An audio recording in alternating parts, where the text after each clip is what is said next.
Hello દોસ્તો, આ દ્વારકામાં જે નવું બ્રિજ બન્યું એ દ્વારકામાં બન્યું છે ને મોદીએ બનાવ્યું છે 80 કરોડના ખર્ચેથી.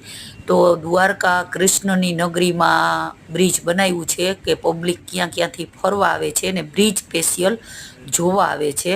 તો હું કહું છું કે તમે ન જોયું હોય તો આવો દ્વારકા, વેલકમ ને બ્રિજ જોઈ જાઓ કે મોદીએ કેવું સરસ બ્રિજ ખર્ચેથી બનાવ્યું છે. તમે જોશો એટલે ખુશ થઈ જશો ને પબ્લિક ક્યાં ક્યાંથી સેલ્ફી, ફોટા, રીલ્સ ઉતારવા આવે છે.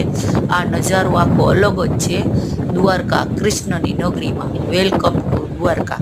દ્વારકા આવો, બ્રિજ જોવો અને કૃષ્ણ ભગવાનના દર્શન કરો અને બ્રિજ ફરી ને એની મજા માણો.